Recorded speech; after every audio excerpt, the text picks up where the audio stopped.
en el momento de la clase, en el momento real, porque ustedes aquí pueden hacer preguntas. No tengan ninguna preocupación, simplemente si hay algo que ustedes no entienden, levantan la mano y pueden preguntar. Voy a compartir mi pantalla.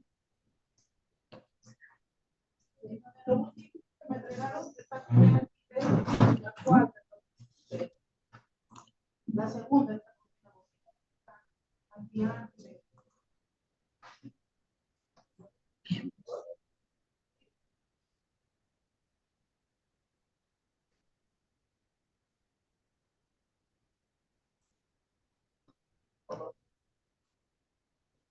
Bien, empecemos. Entonces, histología del sistema tegumentario.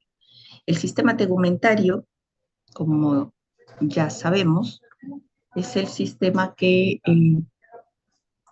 contiene, un momentito, contiene a la piel y los anexos, ¿no? Entonces, la piel y los anexos constituyen el sistema tegumentario. ¿Cuáles son los anexos? Los anexos son las glándulas sudoríparas, que las tenemos de dos tipos, las ecrinas, que están en todo el cuerpo, y las apocrinas, que están en determinados lugares y que empiezan a funcionar solamente durante la pubertad.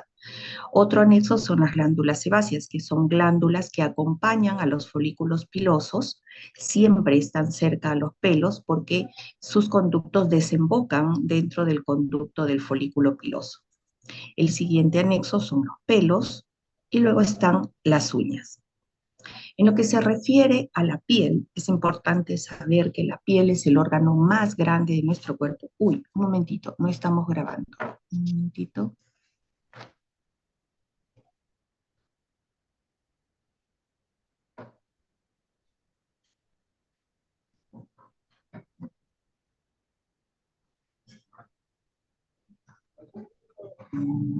Creo que por aquí es. Aquí, ¿no? Recording in progress. Listo, muy bien. Ya, ahora sí. Entonces, la piel, que forma parte del sistema tegumentario, es el órgano más grande de nuestro cuerpo. ¿Todos los días? Perdón.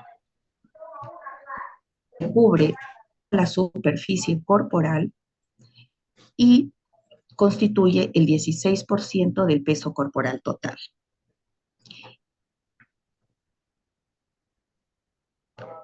La piel tiene varias funciones. Anteriormente se creía que la piel era simplemente una envoltura, ¿no? Que era para que nos veamos bien, pero nosotros ahora sabemos que no es así. La piel tiene funciones muy importantes y una de las más importantes es la función de protección.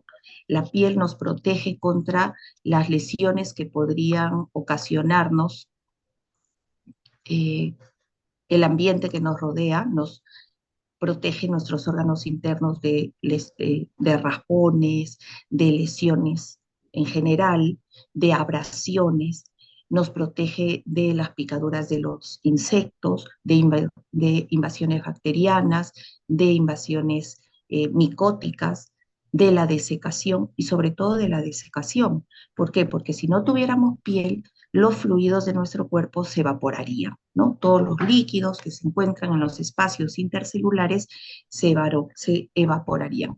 Y definitivamente eso es lo que pasa con los pacientes gran quemados, que como ya no tienen la protección de la piel, empiezan a deshidratarse muy rápidamente porque los fluidos se evaporan. Otra de las funciones de la piel es la de la regulación de la temperatura corporal.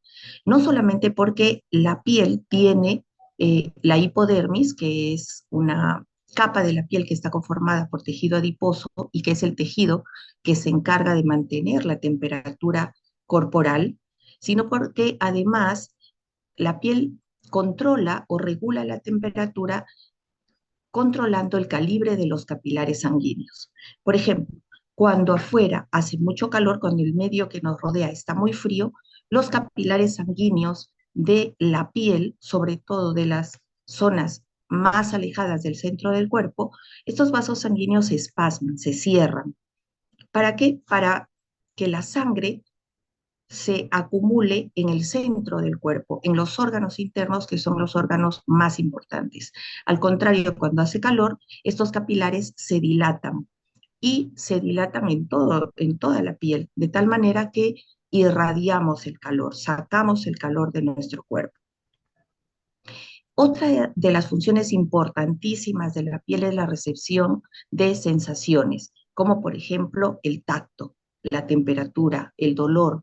Son sensaciones muy importantes que nos permiten comunicarnos con el medio que nos rodea. El tacto, por ejemplo, nos permite conocer el mundo. Los niños, los bebés, se llevan todo a la boca porque están conociendo recién el mundo a través del tacto. Las personas ciegas compensan su dificultad con el tacto, conocen a través de las manos las formas, reconocen a las personas, los objetos, etc.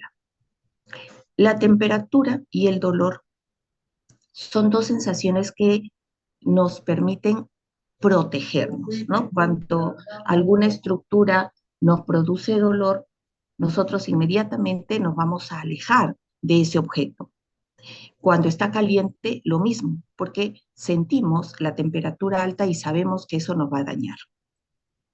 Si nosotros perdiésemos la sensibilidad en la piel, entonces vamos a estar expuestos a constantes lesiones y no nos daríamos cuenta. Podríamos quemarnos y no darnos cuenta, podríamos hacernos heridas y no nos daríamos cuenta, y estas heridas después pueden infectarse y pueden seguir avanzando y profundizando en los tejidos. Otra de las funciones de la piel, un momentito.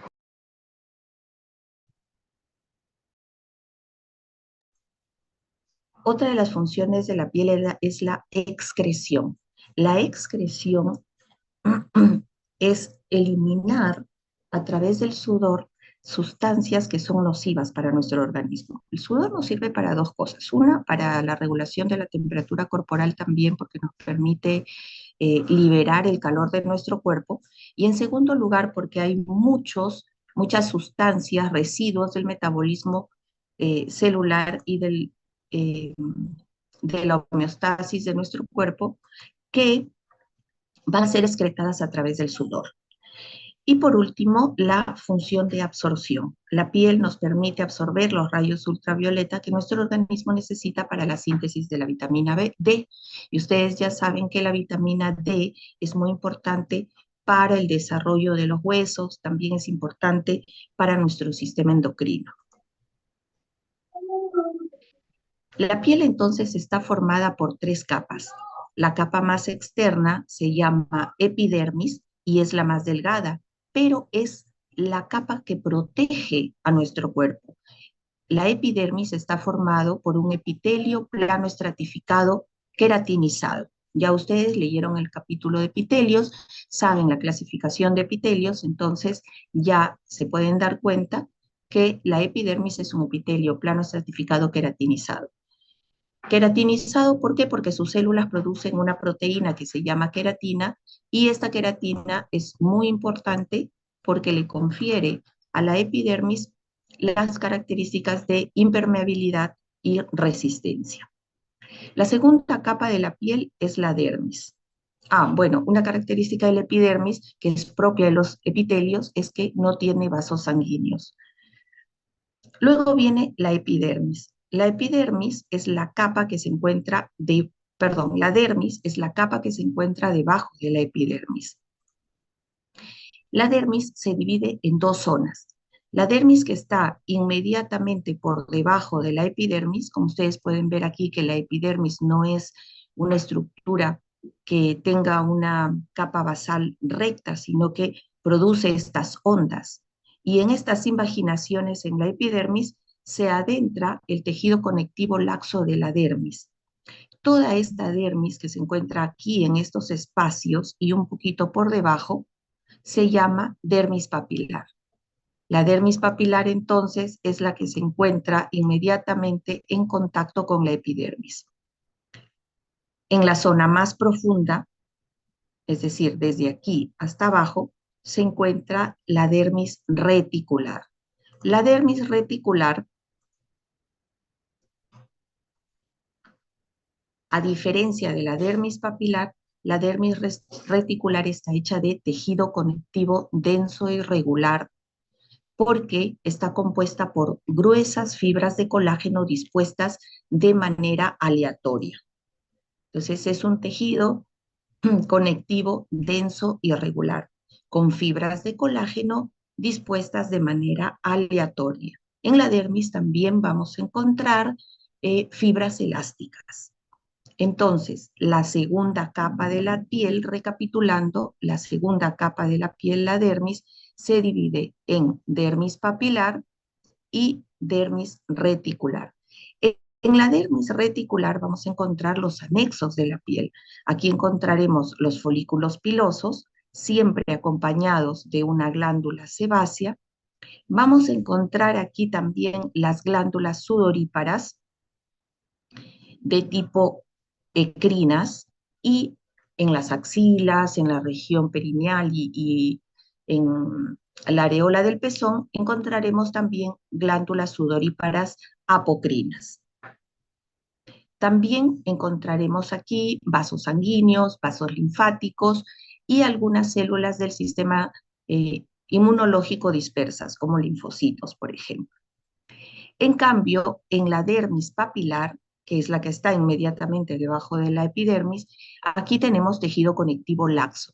Se llama laxo porque tiene pocas fibras de colágeno y además estas son delgadas, tiene también fibras elásticas y aquí vamos a encontrar gran cantidad de capilares sanguíneos que se encargan de nutrir a las células de la epidermis.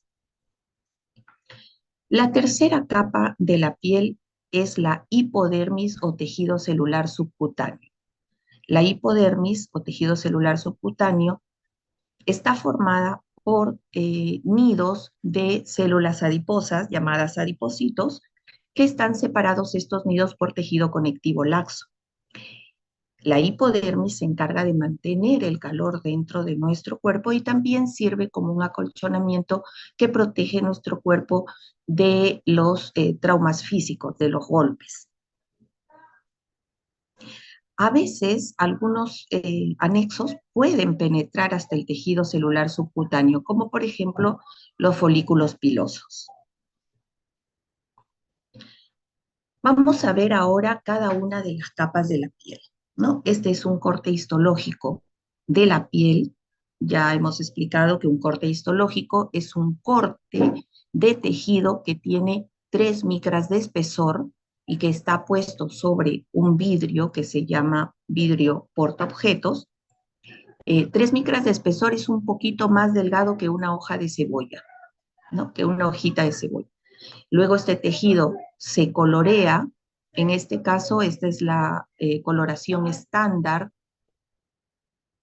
que tenemos para los tejidos, que está formada por 2 colorantes, eosina y hematoxilina. Y aquí podemos diferenciar en este corte histológico la epidermis, que viene toda esta estructura de color rosado intenso y esto de color lila. Todo esto es la epidermis. Miren cómo la parte más profunda de la epidermis forma estas entradas y salidas, tiene como ondas. Luego aquí abajo tenemos la dermis, que termina más o menos a esta altura. Esta zona de acá es la dermis papilar. Estas entradas de la dermis, esto se llama papila, papila dérmica, por eso esto es la dermis papilar. Y aquí abajo tenemos la dermis reticular.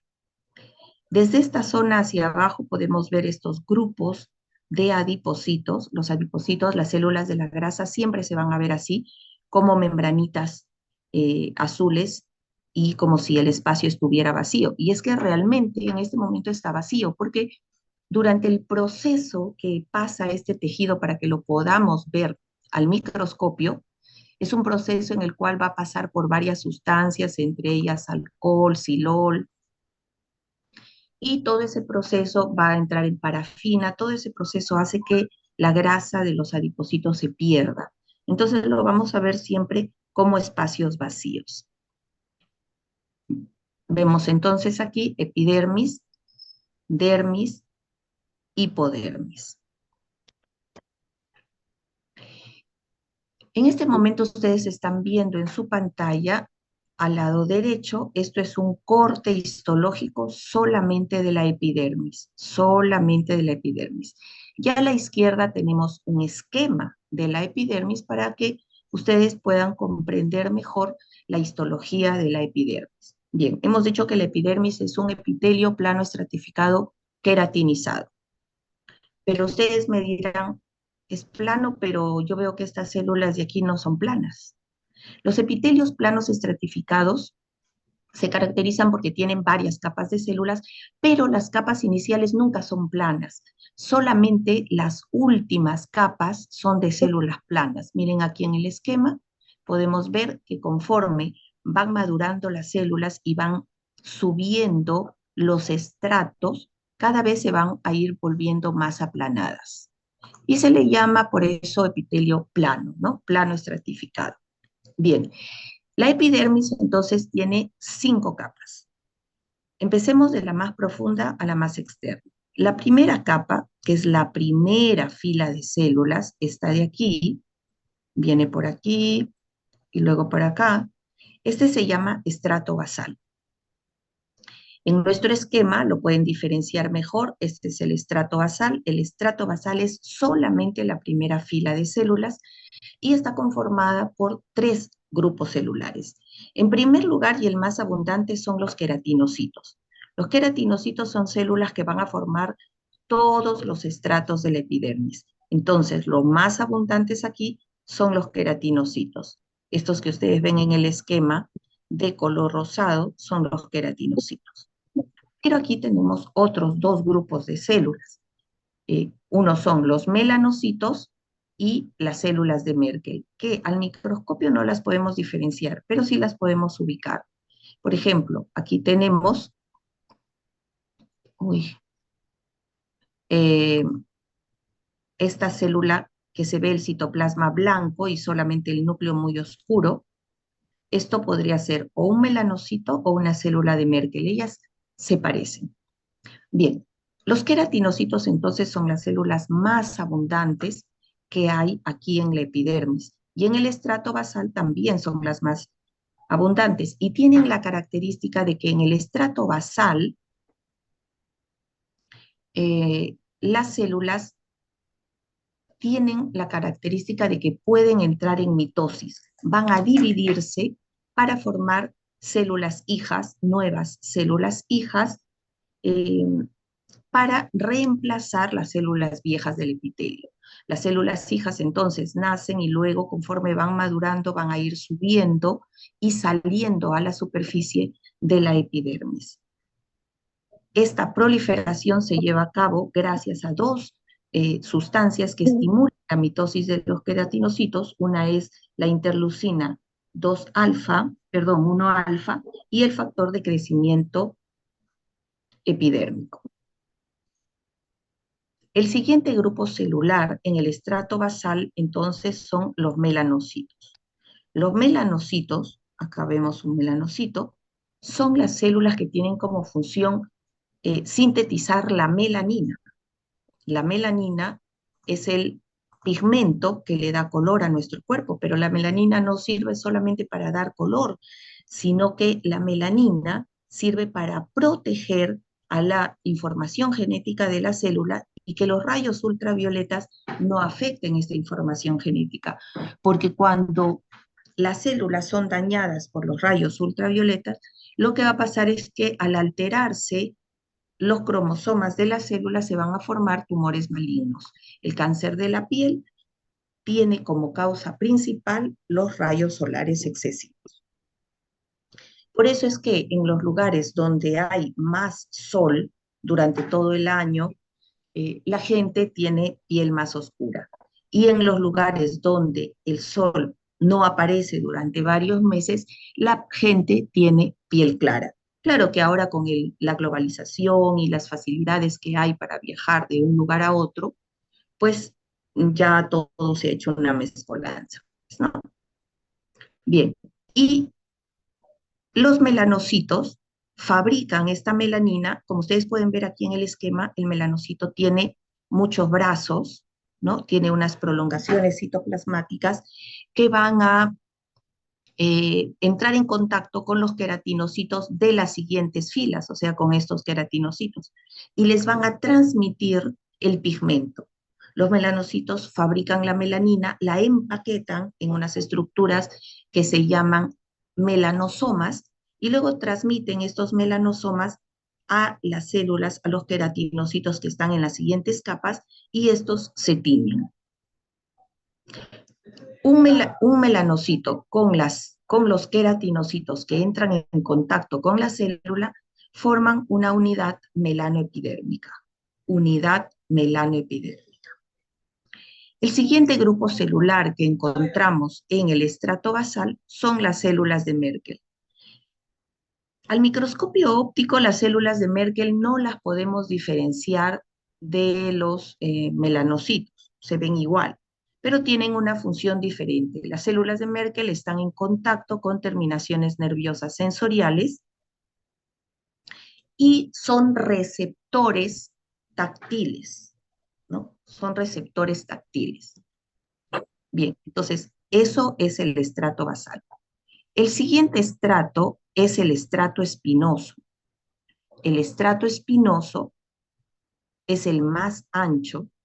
¿Y por qué se llama espinoso? Pues porque sus células, que están unidas mediante desmosomas, como ustedes las pueden ver aquí, están como un poco como jalándose, ¿no? Como estiraditas. Entonces, las células no están sumamente pegadas, sino que dejan espacios, como vemos aquí en el esquema, dejan espacios entre ellas, y en esos espacios podemos ver estas líneas como espinitas, que son los desmosomas, o sea, son las uniones intercelulares, pero como tienen el aspecto de espinas, por eso se le llama estrato espinoso. El estrato espinoso ustedes también lo van a poder encontrar en algunos libros como estrato de Malpighi. En el estrato espinoso hay dos grupos celulares nada más. El más abundante, el 99.9%, son los queratinocitos. Los queratinocitos con sus desmosomas, y que aquí ya no son cilíndricos como los del estrato basal, sino que aquí son poligonales. Miren aquí, tienen muchos lados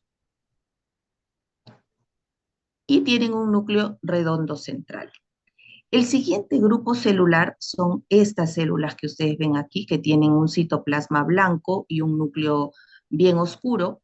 Esas células se llaman células de Langerhans. Ustedes las pueden ver aquí en el esquema. Las células de Langerhans son células que tienen muchas prolongaciones citoplasmáticas, son células del sistema inmunológico y se denominan presentadoras de antígenos.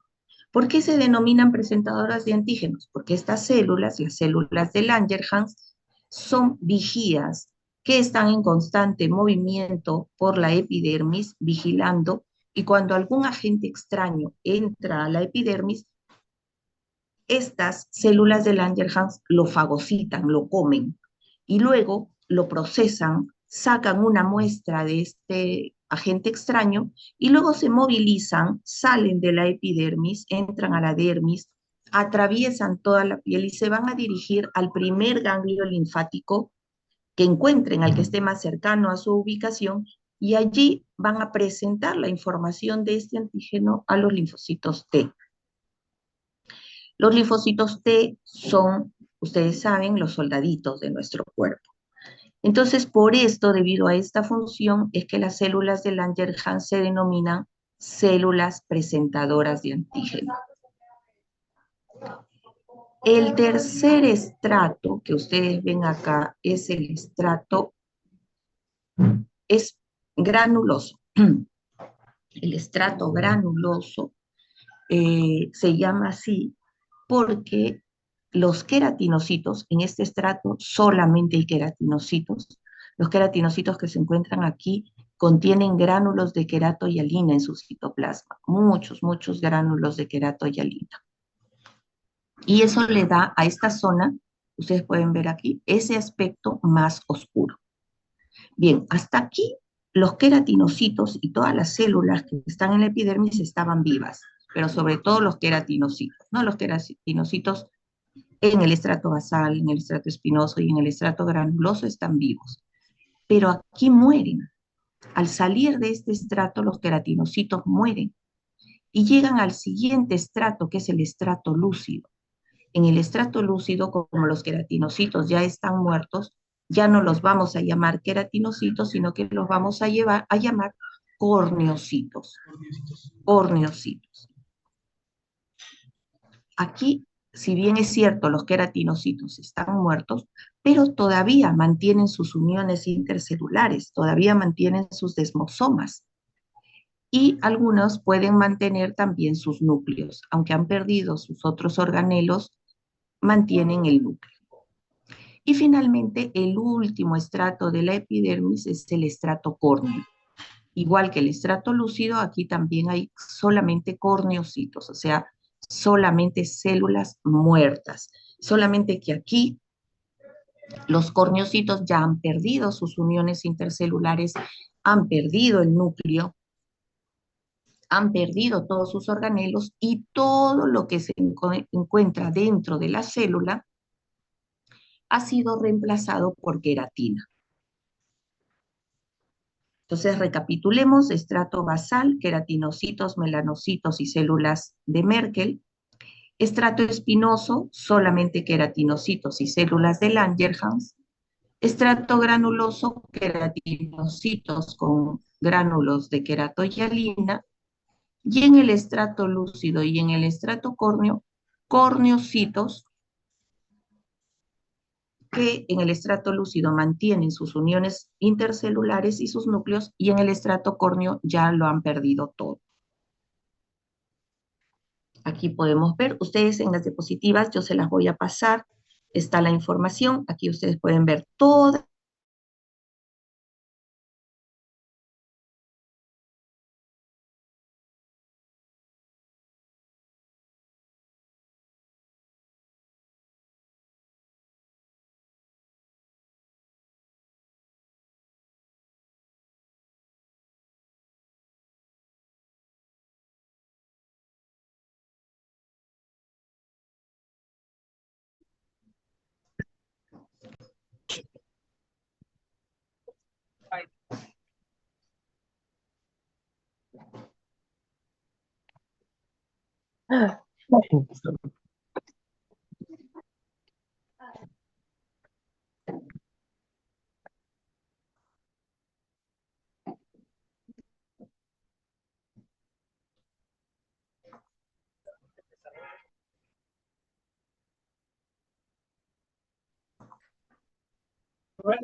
Por favor, silencien sus micrófonos.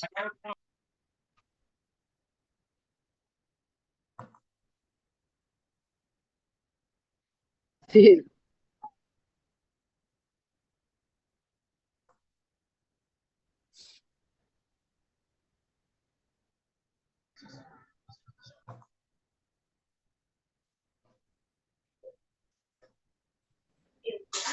Listo.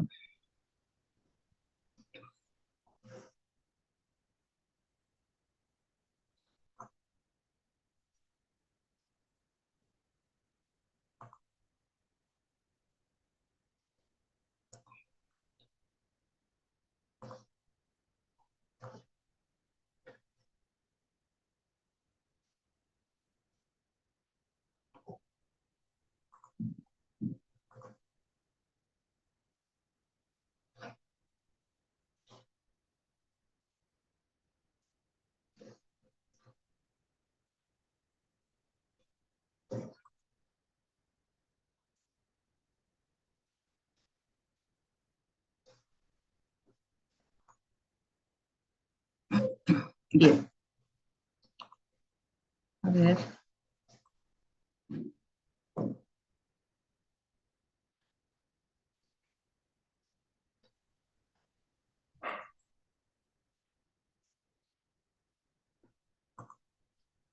¿Pueden ver la exposición?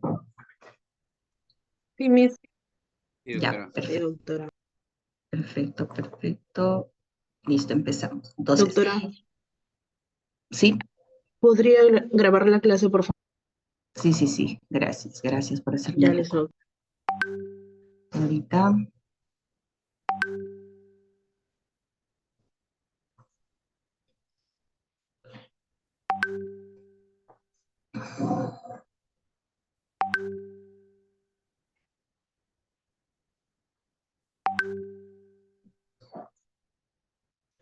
Recording in progress.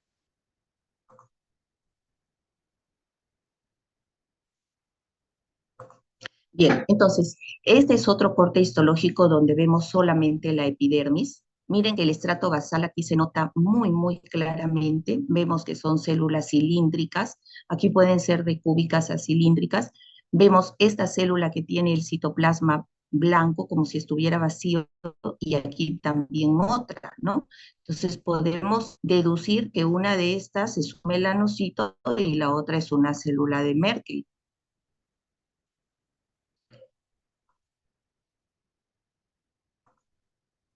Y luego vemos el estrato espinoso, donde están estas células también, así como blancas, estas son las células de Langerhans. También podemos ver aquí el estrato granuloso, que siempre se va a ver de un color bastante oscuro. El estrato lúcido, que miren es de un color rosado homogéneo. Y finalmente el estrato córneo. El estrato córneo es el más grueso.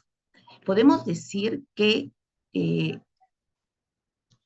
de acuerdo a las características de la piel, vamos a diferenciar dos tipos de pieles. La piel fina, que es la que cubre casi todo nuestro cuerpo, y la piel gruesa, que solamente se encuentra en las palmas de las manos y en las plantas de los pies. Entonces, piel gruesa solamente en las palmas de las manos y en las plantas de los pies, y en el resto del cuerpo, todo el cuerpo tiene piel fina. Bien, ya sabemos los grupos celulares, queratinocitos, células de Langerhans, melanocitos y células de Merkel, pero nosotros sabemos ya que en el estrato basal encontraremos queratinocitos, melanocitos y células de Merkel. En el estrato espinoso, queratinocitos y células de Langerhans. Y a partir del estrato granuloso hacia arriba, solamente queratinocitos. Bien, bueno, esto ya lo hemos dicho. Esto es un corte histológico del estrato espinoso. Les decía es que por estas espinitas que se ven aquí, estos son los desmosomas, y como se ven en forma de espinitas, por eso se le llama estrato espinoso. Y esta célula aquí, que es totalmente diferente, esta es una célula de Langerhans. El estrato granuloso, miren cómo se nota en este corte histológico claramente los gránulos de queratoyalina.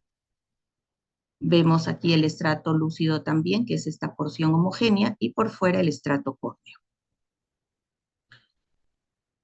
Este es un esquema de cómo va cambiando la forma de las células en el epitelio. Al principio pueden ser de cúbicas a cilíndricas en el estrato basal, en el estrato espinoso son poligonales, en el estrato granuloso empiezan ya a aplanarse, lo mismo los núcleos, y en el estrato córneo ya pues ya son totalmente planas, ¿no? En el estrato lúcido son planas, pero contienen núcleos, y en el estrato córneo ya no tienen ningún organelo.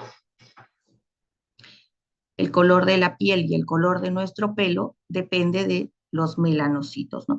Todos, no importa el color de la piel que tengamos, que seamos blancos, amarillos, marrones, todos tenemos la misma cantidad de melanocitos. Es un melanocito cada de 5 a 10 queratinocitos. Estos melanocitos se originan en la cresta neural y sintetizan la melanina, la cual van a empaquetar en melanosomas. Miren cómo el melanocito tiene estas prolongaciones citoplasmáticas como brazos, por eso se le llama que es una célula dendrítica, estas son sus dendritas, célula dendrítica, sintetiza la melanina en el cuerpo y luego en los melanosomas la envía hacia los queratinocitos que están en contacto con sus dendritas. formando la unión melanoepidérmica. En este corte histológico, miren, está señalado un melanocito. Este es el proceso por el cual se sintetiza la melanina a partir de la tirosina. Hay dos tipos de melanina, las eumelaninas, que le dan el color al pelo entre negro a marrón, y las feomelaninas, que es el pigmento que tienen las personas que tienen el pelo rubio o rojo, ¿no? Los pelirrojos. Esta es una fotografía de microscopía electrónica de una célula de Langerhans, esos vigías que viven en el estrato espinoso y que, como les dije, son células presentadoras de antígeno, ¿no? Una característica de estas células es que en su citoplasma tienen unas estructuras microscópicas que tienen forma de una paleta de ping-pong y que se conocen con el nombre de gránulos de Birbeck. Esto es para que ustedes lo sepan, porque en realidad el microscopio óptico no lo vamos a poder ver, ¿no? Las células de Langerhans constituyen del 2 al 4% del total celular del estrato espinoso. Esta es una fotografía de microscopía electrónica del citoplasma de una célula de Langerhans y este es un gránulo de Birbeck, este de aquí.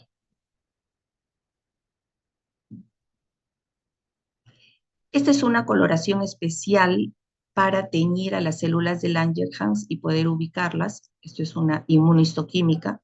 Y todas estas que ustedes ven, todas estas celulitas que miran que se han teñido de color marrón dorado, son las células de Langerhans. Aquí esta es una coloración normal de eosinamatoxilina, pero las células de Langerhans se ven diferentes, ¿no? Las células de Merkel, como les decía, en el estrato basal, no las podemos diferenciar. Miren, acá hay una y acá hay otra. Yo diría que esto es un melanocito y que esta más bien es una célula de Merkel. Estas derivan de la cresta neural y, como habíamos comentado anteriormente, son mecanorreceptores, o sea, son células táctiles, son células que perciben las sensaciones táctiles. Contienen en su citoplasma filamentos de queratina, como los queratinocitos también, y gránulos de neurosecreción, y están en contacto en su porción, en su dominio basal, con terminaciones nerviosas sensitivas. Aquí ven una célula de Merkel que está en contacto con una terminación nerviosa. La dermis. La dermis es la segunda capa de la piel. Hemos dicho que, a diferencia de la epidermis, la dermis deriva del mesodermo, la dermis del ectodermo. La dermis se divide en dos porciones. La dermis papilar, que es esta que está inmediatamente por debajo de la epidermis, esta es la dermis papilar, con tejido conectivo laxo, y luego la dermis reticular, que es todo el resto de la dermis, que tiene tejido conectivo denso. Aquí es donde están las fibras de colágeno de las que tanto nos preocupamos cuando empiezan a pasar los años y empezamos a comprar cremas con colágeno. Pero ustedes van a descubrir en nuestro curso de histología que el colágeno no se adquiere con una crema, sino que son las células del tejido conjuntivo, específicamente los fibroblastos, las células que van a sintetizar el colágeno.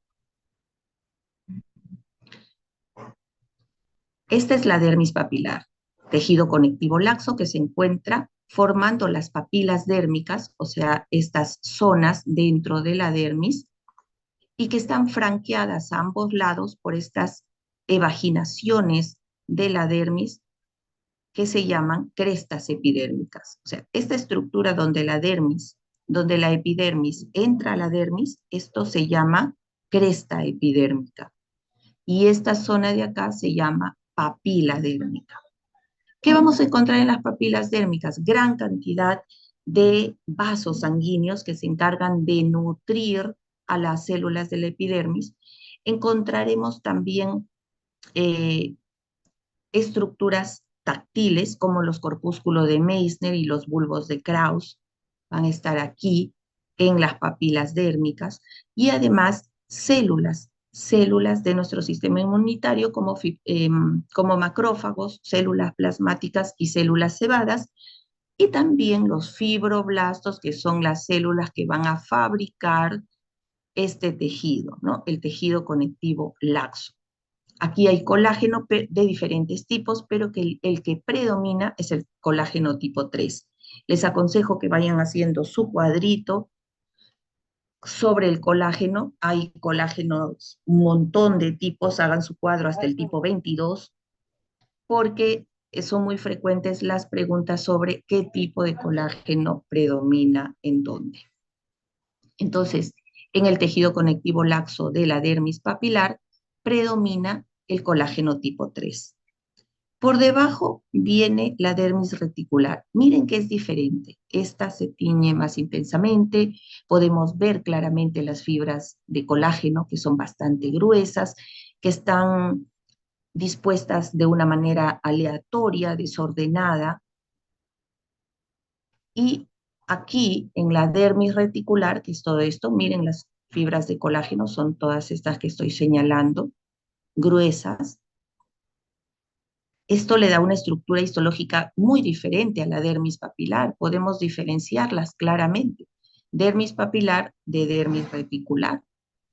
En la dermis reticular predomina el colágeno tipo 1. El colágeno tipo 1 lo vamos a encontrar en todos los tejidos que necesitamos que sean fuertes, que sean resistentes. Es porque este tipo de colágeno es el más resistente.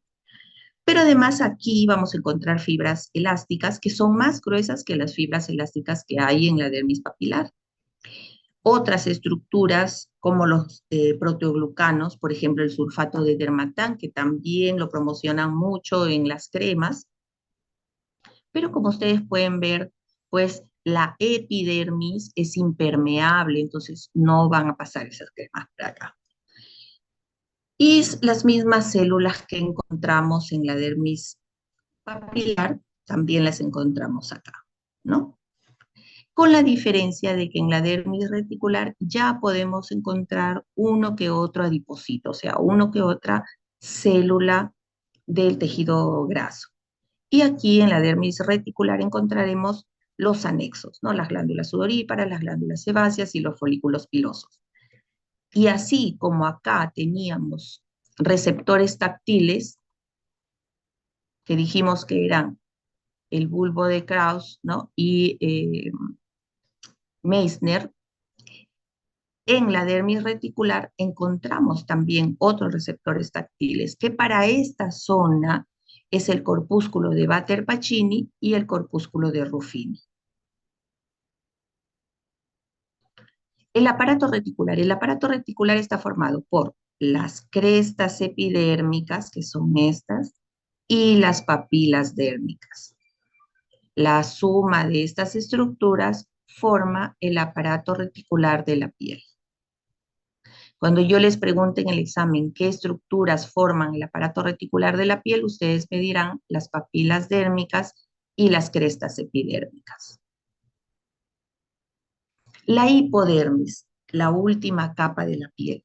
La hipodermis, algunos autores no la consideran como una capa de la piel, consideran que es un tejido aparte, pero para efecto de nuestra clase nosotros sí la consideramos como la tercera capa de la piel. Está formada por estos grupos de adipocitos. Miren acá, ustedes ya pueden ver los adipocitos en todo su esplendor.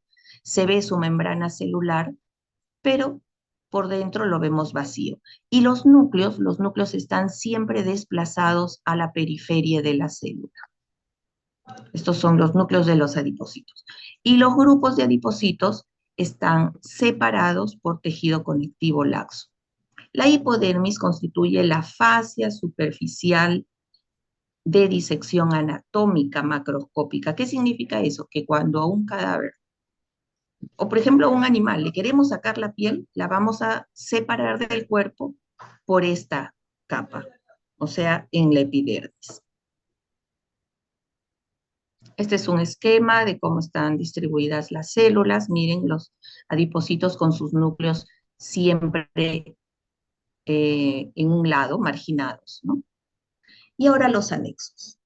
Los anexos de la piel ya hemos dicho que son las glándulas sudoríparas, las glándulas sebáceas, los pelos y las uñas. Empecemos por las glándulas sudoríparas. Hay dos tipos de glándulas sudoríparas. Las ecrinas, que son las que están en todo nuestro cuerpo y funcionan desde que nacemos, y las glándulas sudoríparas apocrinas, que se encuentran en las axilas, en la región perineal y en la areola del pezón, y estas glándulas sudoríparas apocrinas recién empiezan a funcionar durante la pubertad y son las glándulas que le dan ese olor a nuestro cuerpo. Por eso es que a partir de la pubertad tenemos que usar desodorante, ¿no? Porque si no, nadie quiere estar a nuestro lado porque empezamos a oler. Las glándulas sudoríparas ecrinas, vamos a hablar de ellas primero, son las que están en todo nuestro cuerpo.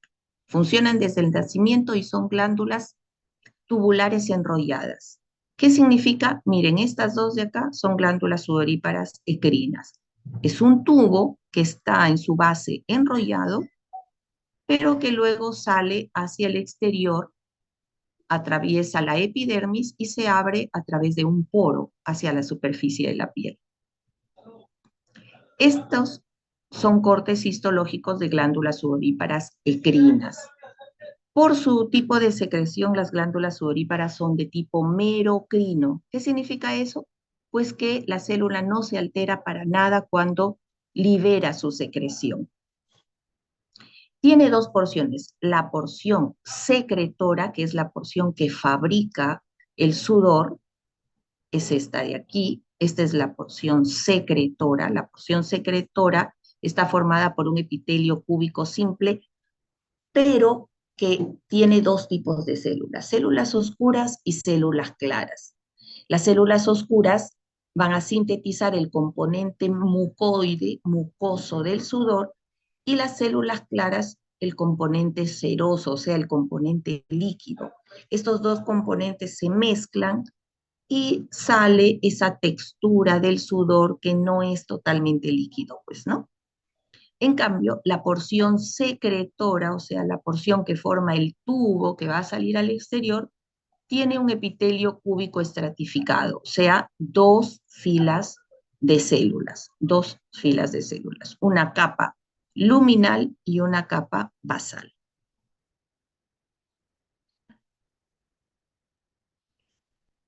Las glándulas sudoríparas apocrinas, en cambio, miren cómo estas tienen una luz bien grande, bien abierta, a diferencia de estas, por ejemplo, que la luz es más pequeñita.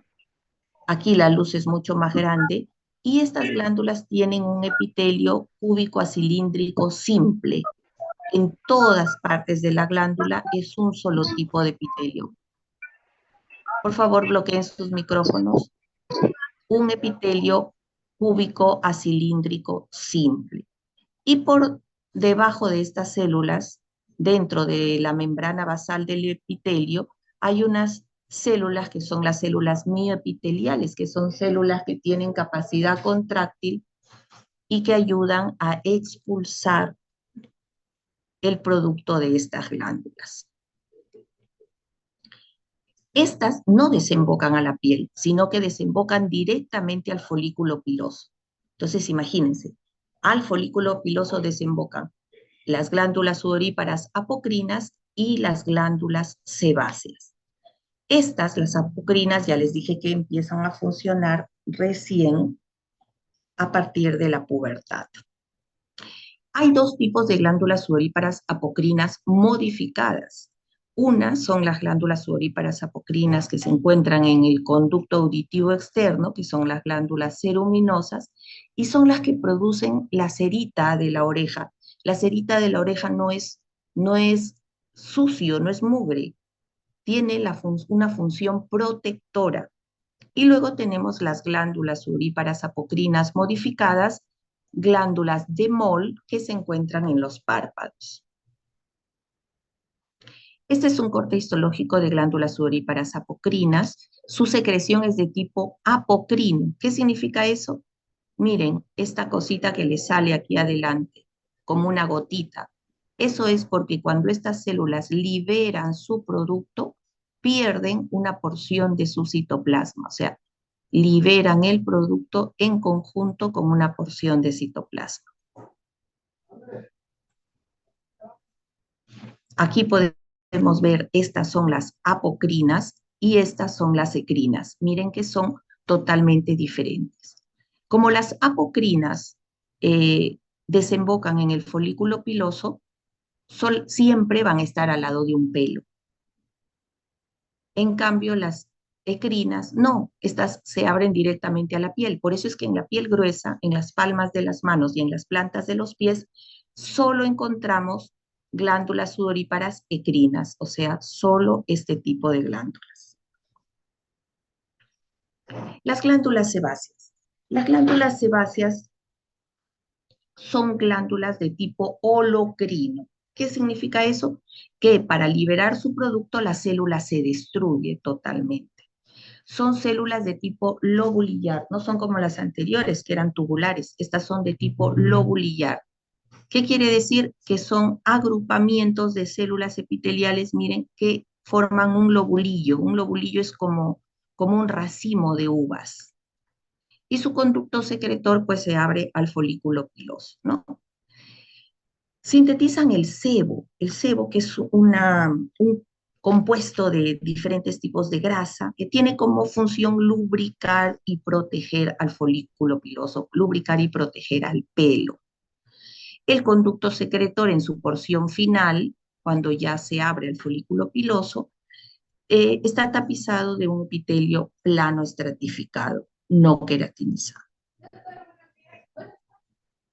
Hola. Este es un corte histológico donde podemos ver un folículo piloso. Este es el folículo piloso.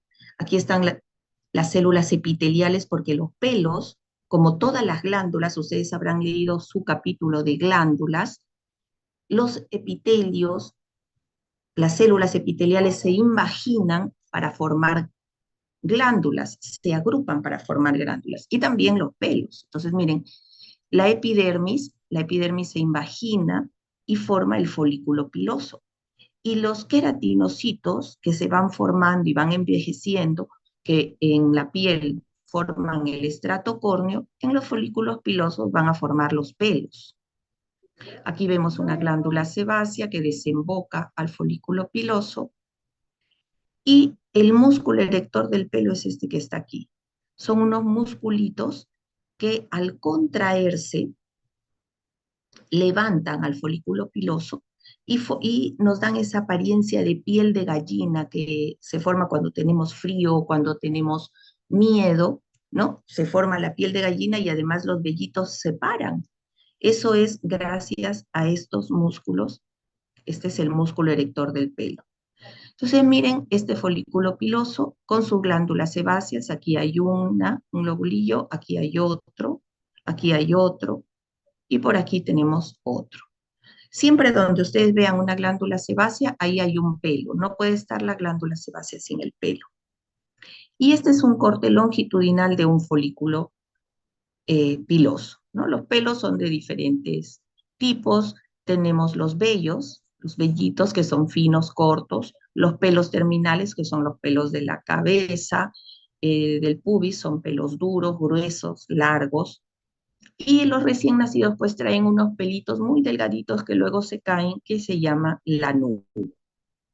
Ahora, el folículo piloso, que es este de aquí, está envuelta por la membrana vítrea. La membrana vítrea viene por aquí, que es la membrana basal de este epitelio, viene por aquí la membrana vítrea, y en la porción más profunda del pelo hay una dilatación que forma el bulbo piloso.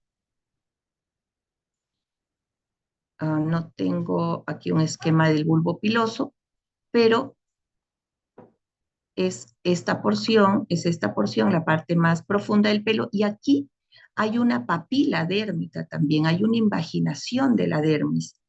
¿Para qué? Para que a través de esa papila entren los capilares sanguíneos que van a nutrir a las células madre de este epitelio, porque esto es un epitelio. Acá hay queratinocitos en su estrato basal que van a entrar en mitosis, y también aquí en el bulbo hay melanocitos, que son los que le van a dar el color al pelo. Este es un corte transversal en 5 minutos ya, del pelo. Esto es un corte transversal del pelo. Ustedes ven que tiene varias capas, ¿no? Empezamos por la membrana vítrea, que es la más externa, y luego vamos a ir hacia la profundidad. Bueno, esto ya lo pueden ustedes ir leyendo en su casa, y en la práctica más bien lo vamos a hacer con mayor detalle. Ahora, el pelo tiene varias fases de crecimiento. La fase anágena, que es el periodo en que crece el pelo. La catágena, que es un periodo en que el pelo se queda estático y empieza un poco a involucionar. Y la fase telógena, que es el momento cuando ya se cae el pelo, ¿no? Se cae. Ah, miren, acá hay un bulbo piloso y acá podemos ver la papila dérmica, Y aquí vemos la primera fila de células donde están los queratinocitos y también los melanocitos. Este es un esquema para que ustedes vean todas las capas del folículo piloso. Aquí ya están señaladas cada capa, como ustedes pueden ver. Empezamos de la membrana vítrea, que hemos dicho que es la membrana basal del epitelio, ¿no? Luego viene la vaina radicular externa, luego la vaina radicular interna, y el pelo propiamente dicho es este. Este es el pelo. El pelo está formado por queratinocitos muertos, pues, ¿no? Bien, la uña. Esta es la más fácil. La uña es una placa que está formada de queratinocitos muertos que se forma en las falanges distales de los dedos a partir de una capa de la epidermis que se llama eponiquio. El eponiquio es la cutícula, por eso la cutícula nunca se debe cortar. Esta es la uña o placa unguial. Esa semiluna blanca que tenemos en la uña, en la porción inicial de la uña, se llama lúnula. La parte de la piel que se encuentra debajo de la uña se llama lecho unguial. Y el surco unguial es esta cosa, este pliegue de la epidermis se llama surco unguial, allí nace la uña. El hiponiquio es la epidermis que se encuentra debajo de la porción final de la uña. Aquí podemos ver, miren, esto es el eponiquio o cutícula, y por aquí debería salir la uña. Aquí no está, han sacado la uña, vemos el lecho unguial. Aquí en cambio sí, vemos el eponiquio, la uña, el lecho unguial debajo. Esta es la falange, este es el huesito del dedito, ¿no? Y la irrigación sanguínea. Bueno, en la piel, ya casi terminamos, en la dermis papilar encontramos el plexo cutáneo, un plexo cutáneo que va a alimentar a las células de la epidermis. Perdón, tenemos acá un primer plexo cutáneo, que es este de acá, es el plexo cutáneo dermo-hipodérmico, que viene de la hipodermis, vienen los vasos sanguíneos de la hipodermis y forman un primer plexo capilar. Luego tenemos el plexo subpapilar, que es este de aquí, donde están los vasitos que alimentan a la epidermis. Alrededor de los folículos pilosos y las glándulas, vamos a encontrar una serie de capilares que van a formar la red perifolicular y periglandular, que son capilares que van a rodear a las glándulas, y también hay una red de capilares que van a rodear a las glándulas sudoríparas de la piel, ¿no? Tanto las glándulas sudoríparas, las glándulas sebáceas y los pelos, cada uno tiene su red capilar. En las papilas dérmicas, además del plexo subpapilar, vamos a encontrar una estructura vascular bastante importante que son las comunicaciones arteriovenosas. ¿Qué significa eso? Bueno, ustedes habrán estudiado cómo es la irrigación sanguínea. Viene una arteria, esa arteria se divide en varios capilares, luego la sangre se recoge en venas, ¿no? Se llama comunicación arteriovenosa cuando la arteria se comunica directamente con la vena, directamente, sin pasar por los capilares. Estas comunicaciones arteriovenosas o glomos participan de la termorregulación, o sea, ayudan al espasmo de los vasos sanguíneos de las zonas más alejadas de nuestro cuerpo, porque imagínense cuánto demoraría cerrar los capilares, ¿no? Entonces, por estas, cuando cierras los capilares, la sangre que llega a la arteria se va a dar la vuelta por aquí nada más, por las comunicaciones arteriovenosas, sin pasar a los capilares. Y bueno, en la piel tenemos terminaciones nerviosas motoras que sirven para regular el calibre de los vasos sanguíneos, que sirven para mover los músculos erectores del pelo, por ejemplo, para las glándulas sudoríparas. Y tenemos terminaciones nerviosas sensitivas, que son las que nos van a ayudar a la percepción de los estímulos táctiles, ¿no? En la epidermis también hay terminaciones nerviosas libres, que son las que van a estar en contacto con las células de Merkel. Y las terminaciones nerviosas encapsuladas, de las que hemos hablado hace rato, como el corpúsculo de Meissner, que se encuentra en las papilas dérmicas, Batter-Pacini y Ruffini en la dermis reticular, y Krauss en las papilas dérmicas. Estos son esquemas de los diferentes receptores táctiles. Esto, por ejemplo, es un corpúsculo de Meissner que está en la papila dérmica. A ustedes en la guía de práctica les piden dibujar un corpúsculo de Meissner. Este es un corpúsculo de Batter-Pacini que tiene el aspecto de una cebolla cortada por la mitad. Estos se encuentran en la dermis reticular y también en la hipodermis. Y estos son nociceptores, terminaciones nerviosas libres. Aquí tenemos la célula de Merkel en contacto con una terminación nerviosa libre y por acá un bulbo de Ruffini. Bien, eso es todo lo que constituye el tema de piel. ¿Alguna pregunta antes de cerrar la clase?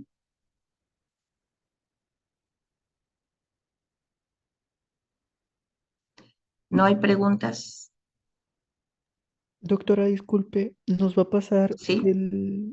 el archivo? Sí, por supuesto. Les voy a pasar las grabaciones. Recording se la- stopped. Les voy a pasar las grabaciones en el WhatsApp de delegados y ustedes ya pueden socializarla a través de ese WhatsApp. ¿Dudas, preguntas? No, cuando ustedes no preguntan, no Doctora, sé si entendieron todo o no entendieron nada. doctora, una pregunta. ¿Qué son las glándulas holocrinas? Holocrino es un tipo de secreción. Una cosa son los tipos de glándulas, que pueden ser glándulas sudoríparas, glándulas sebáceas, y otra cosa son los tipos de secreción. Es la forma como las glándulas liberan su producto. Hay secreción merocrina, holocrina y apocrina. Ahora, para los alumnos que por primera vez están entrando a clase, hay 2 capítulos que no se han considerado en la programación de nuestro sílabo y que ustedes los tienen que leer en su casa obligatoriamente, que son el capítulo de epitelios y glándulas y el capítulo de tejido conjuntivo. Si ustedes no leen esos 2 capítulos, no van a poder aprender histología. Y en la primera clase ustedes van a rendir una evaluación escrita de los 3 primeros capítulos, o sea, tejido conjuntivo, epitelios y glándulas, y tejido tegumentario, que es lo que acabamos de hacer. Allí van a estudiar, van a leer acerca de los tipos de secreción de las glándulas. Antes de que se nos acabe el WhatsApp, a las 2:40, tenemos la recuperación de tejido óseo. Aquí vamos a poder terminar la clase, vamos a hablar de tejido óseo y de tejido cartilaginoso. Por favor, es bien importante que estén presentes y luego de eso vamos a hacer una práctica. Los que ya hicieron práctica y quieran reforzar pueden entrar y los que no han hecho práctica, pues les ruego que se conecten, por favor, para que avancemos, porque ya estamos a casi una semana y media del examen. Doctora, una pregunta. Buenas tardes. Sí, buenas tardes. ¿Con qué libro están trabajando? ¿Trabaja usted para el Trabajamos curso? con el texto Atlas de Histología de Leslie Garner, tercera edición. En el WhatsApp de delegados están las fotografías de la carátula del libro para que ustedes lo puedan comprar. Los que tienen práctica conmigo deben conseguir además su Atlas de Histología de Di Fiori. Voy a volver a socializar las fotos de las carátulas para los delegados que recién se han integrado al grupo. ¿Alguna Muchas otra gracias. pregunta? Doctora, buenas tardes. Eh, ¿Sí? Le digo, ¿la clase sobre tejido óseo sería presencial a las 12:40 No, o es va a ser virtual? virtual a las 2:40. Es virtual a las 2:40. Ah, ok, ya será mi duda. Muchas gracias. Bien, nos queda un minuto. Yo quiero agradecerles por haber estado hoy en clase y espero que se conecten a las 2:40 para poder seguir avanzando con el curso. Bien, chicos, hasta luego. Gracias.